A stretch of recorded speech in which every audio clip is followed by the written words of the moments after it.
feel like I have BO or something. Why? I don't know. I just feel like I stink. Don't you ever get that way? Oh, yeah, I probably stink. Great. So it's you and not me?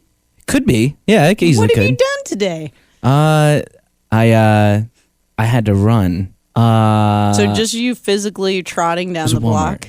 No. It was Walmart, and I had to look up something on my phone. Maybe it was something about my credit. I had to look up something about my credit card, and I realized my phone was in the car. And so I'm like running. And of course I'm on the other side of Walmart. And so I'm running. So that's probably what happened. And now we're here where I'm thinking I smell, but in reality it's you. It's probably me. I mean, it could be you. I'm just saying it would be unfair for you to... Well, it might be me. Well, I'll tell you, and I don't mean to, this isn't a slight at Old Spice, but I used to always get like this certain Old Spice deodorant, right? I don't know what it was called, but it wasn't this classic. It wasn't classic. Right. So, I don't know, I'm somewhere, I don't know, CVS or whatever, and I'm just like, fuck, I need to get deodorant. So I just grab it, don't even look. It's Old Spice Classic. Ooh. So that's what I've been wearing. You think it's not working? I just think it has a weird smell. Yeah. And so when you perspire, I think that combined with the weird smell, because I never smelled that smell until I changed it.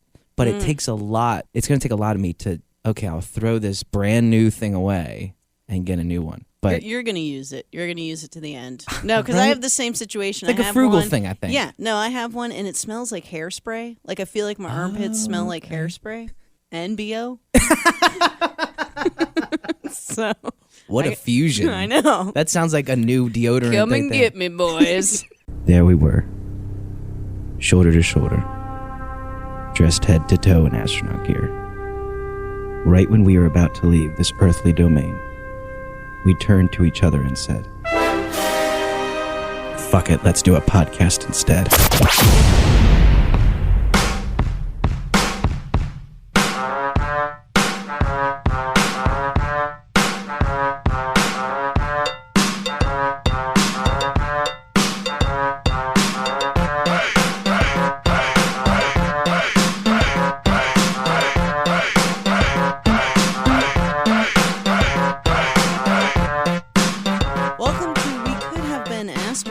Over here is my little baby Alex Bishop. Hey. I'm Melissa Mann.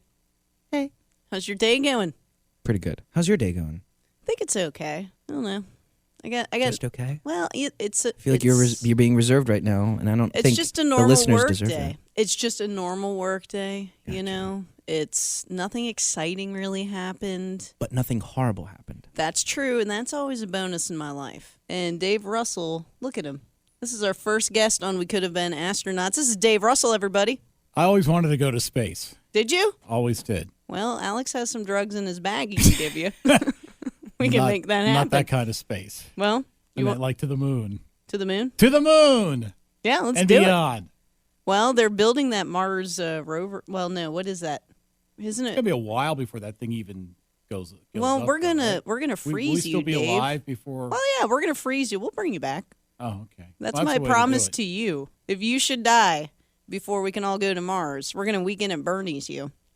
And we'll give you a helmet and just get you in there, and hopefully the technology will be there to bring you back to life.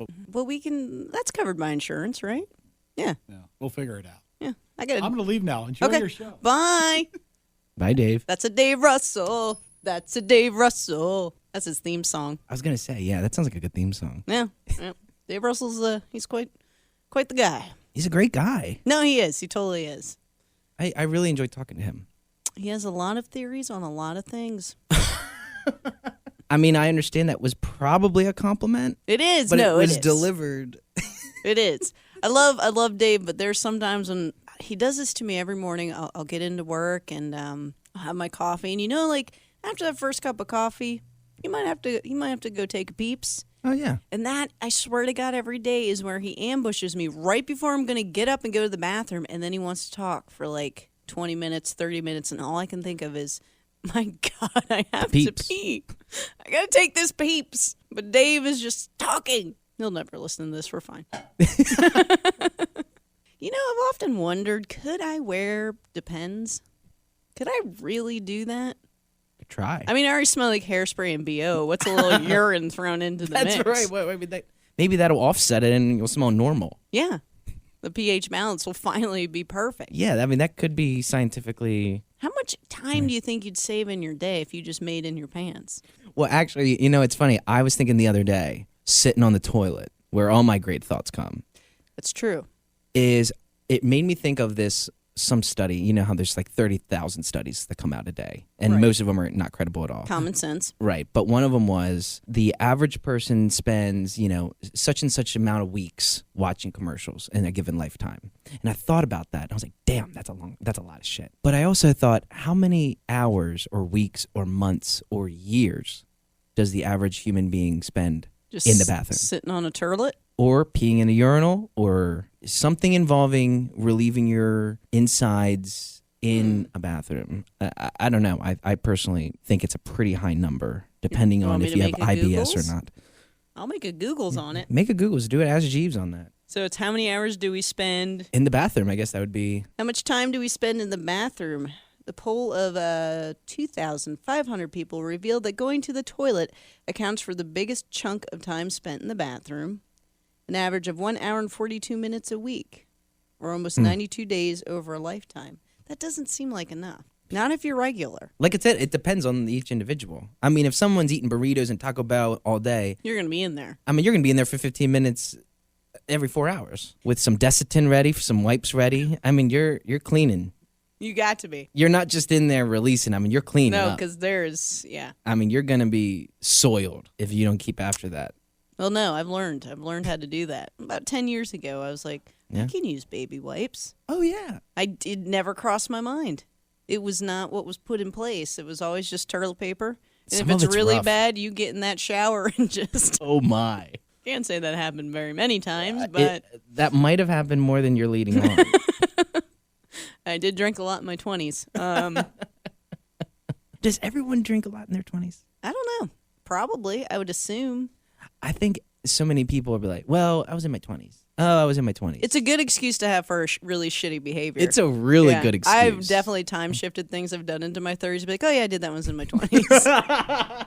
And all of a sudden people write it off, yeah, right? everyone's like, oh, well, that makes sense. Oh, I'm been there, like, done that. Oh, mhm, yeah. Yep, raging alcoholic. This is my 20s, you know? Oh, no, wait, I was like 30 then. They're like, oh, you got a fucking problem. Yeah, because then once you hit that 30 mark, it's not so cute. So did you find turning 30 was a big milestone? Did it change anything? Did it change your outlook on life? Do you think other people's perspective on you changed once you reach 30? Listen to all these questions. No one thinks that I am my age anyway. Well, yeah. So I don't. It didn't really change me. Like there are times now when I look at my age and I'm just like, shit, I'm close to death. So that's really. But I still kind of feel the same. I kind of feel the same that Chugging along. I got my walker chugging along. But no, it really. There are definitely times though, especially this last year. I'm 36, where like I'm just like, wow, like I'm gonna be 40, and then it's gonna be 50, and if I'm lucky, 60. And then it's death. It's cold-handed death. So that kind of does get a little scary. Like I am very scared of death. I just Are you? I haven't made any peace with anything. So death is scary to me. Wow. That's dark thought. I think a lot of people have it though. I'm not afraid of death. Why? Why are you not afraid of death? I'm afraid of I'm not afraid of the concept of death or the afterlife, quote unquote. The only thing I would worry about would be how I die. That's Like, a huge concern, yeah. If I have a bizarre disease, not gout. Yeah, you do have the gout. I do have gout. That could take you out. But it could, if it's something, one of those things that like it spreads and you're just like the last year of your life is just horrible, that I'm scared of, quote unquote scared of, Right. worried about. But besides that, I think when it comes and comes, I mean, there's some days where like when I'm driving, it's just like, God, if it happened now, I'd be like, all right. Really? Yeah. Like you have no fear of it. See, now you do Not believe. really. It'll always work out. I don't know if it will though, because if this whole God thing is correct, if this whole religion thing is correct, I'm kind of screwed. Because I've not put my But you're- pennies in that bank. But you're a good person, though. I But think. is that enough? Oh, yeah. Because I know a lot of everything- shitty Catholics that go to church every Sunday. But do you know for a fact they're in heaven? No. No, they'll go to hell. I think. Well, I could be there. I mean, if it's real. If it's real, what I think it was Ricky Gervais was talking to Stephen Colbert the other week or something, and Stephen Colbert is a very devout Catholic. Ricky Gervais is a very devout atheist, and those two were talking about God. I think Colbert was like, "So do you want to debate God?" And they said, "Yeah." I thought Ricky Gervais made a great point, and he said that if everything catastrophically just gets destroyed in this world, and all of the the Bible, the Quran, everything, religious texts and all that stuff got wiped out, and the only thing you have is science books, because that can be proven, that'll always be able to be proven, right?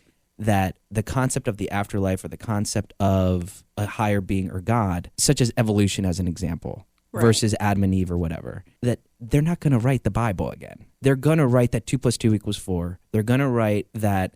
Unless... Facts.